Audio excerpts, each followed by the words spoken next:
is Mehr Puri, and I'm currently a Changemaker with the F.A.I.R project, and I live in Kolkata, West Bengal. So, as a part of my premise, I thought long and hard about what I really cared about, and something that I've always worked towards and around in some capacity or the other over the past few years has been menstrual health. And menstrual health is honestly a wide umbrella for a lot of nuanced aspects within it.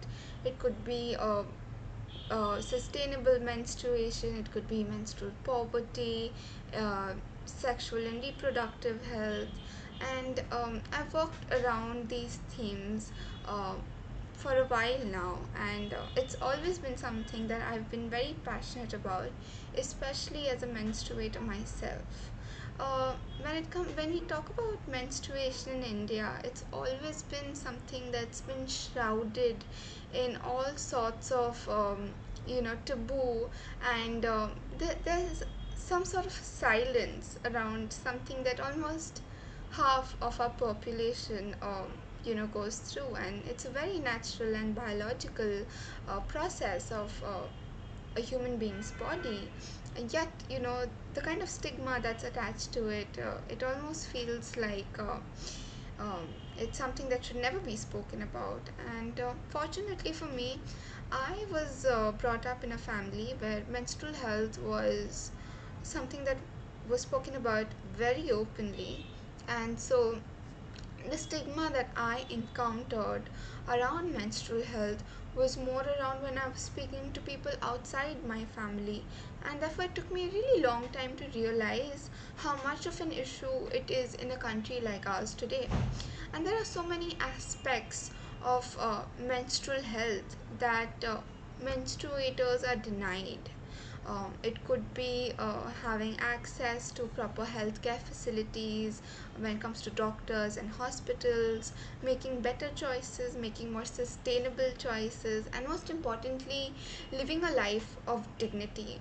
Because the the irony is that something that's such a normal process in the human body is almost looked at as something that's untouchable, and because of that there are so many menstruators across our country and across the world who aren't able to live a life of dignity, and there's a constant feeling of shame surrounding them, and it's so internalized that there are so many menstruators who believe that menstruation is an impure process themselves.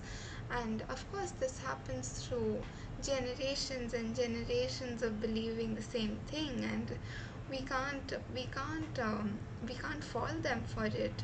And rather, it's important to help menstruators and people who are involved in the lives of menstruators understand how natural and normal the process of menstruation really is.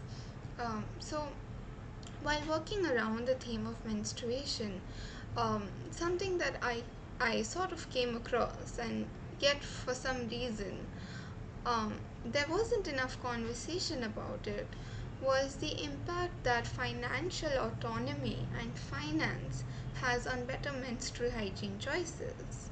Um, I mean, there are initiatives all over the country right now that are advocating for menstruators to, switch to better choices, choices that are healthier. Traditionally in India, there are many people who use rags, old cloth, husk, leaves, dried leaves, and it's very unhealthy. And as a result, there have been initiatives by the government, by civil society, in order to bring some sort of a change and bring about better menstrual hygiene practices. But something we often forget or perhaps neglect is that most menstruators in a country like ours that has been typically patriarchal, they do not make financial choices in the family, in the household. So a lot of the finances are outside their purview or their decision making.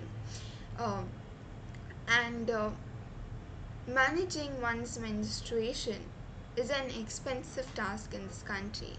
Despite the government having removed the GST that was levied earlier on menstrual hygiene products remain extremely expensive and therefore inaccessible for a large part of our population.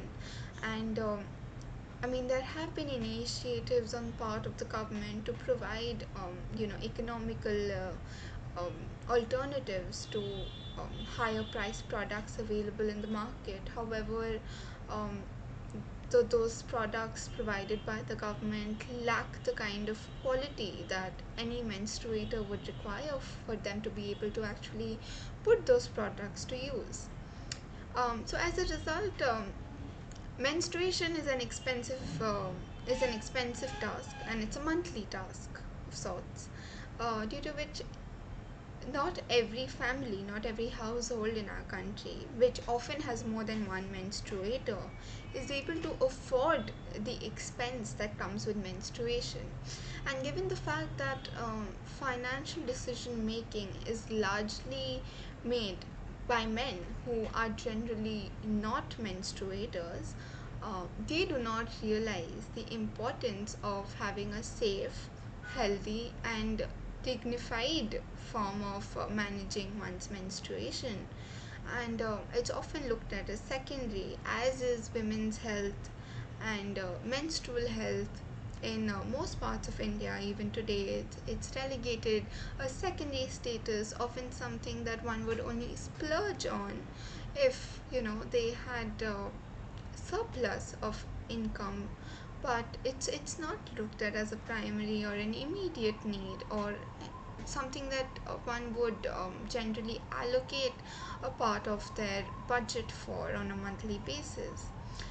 Which is why I believe that it's very important to bring in the aspect of financial autonomy in Indian households, better financial decision making, which is more inclusive of all the different counterparts in one family, especially menstruators, because it is only then that the importance of menstruation is truly understood.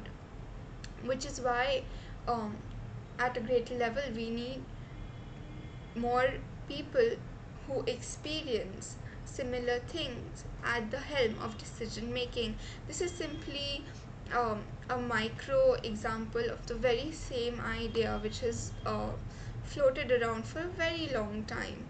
um, and it is and there have been initiatives again by civil society as well as governments, um, about bringing the men into menstruation.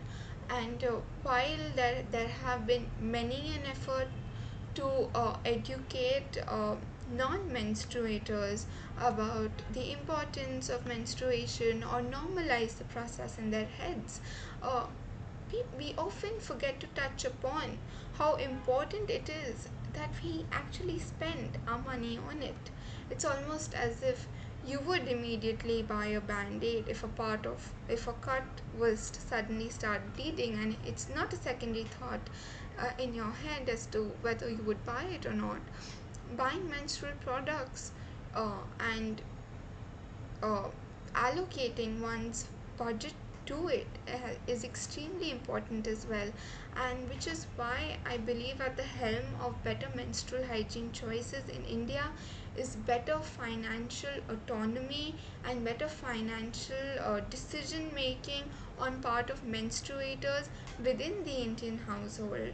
And it is only when governments and think tanks, civil society, NGOs, whoever is working on menstrual health and you know um, inclusivity at larger level are able to understand the impact of finances and that has on an individual's life, will we be able to truly understand the economics behind menstruation, if I may say so. and it's very important for us to realize that before we go forward, because while advocating for better menstrual hygiene practices is a noble idea, but we must understand that it is also expensive in a country like ours, and while looking for inexpensive alternatives may be a long term goal that can be pursued, but for an immediate action, what we really need is better decision making at the micro level, with every household having menstruators speak up and say, this is something I require. In fact, the other household members also understanding the need and not considering it to be a frivolous expense but a necessity for one of their own as well as their family in the long term. So that is what I believe in. I believe in the need for greater financial inclusion, which would, I believe, ultimately result in better menstrual hygiene practices across our country. And I truly hope that this is something that we can incorporate, because so many aspects in society are, are crossing over. And while decision making in a patriarchal society like ours has been a long term challenge, it has very real consequences on the menstrual health of millions of menstruators in our country.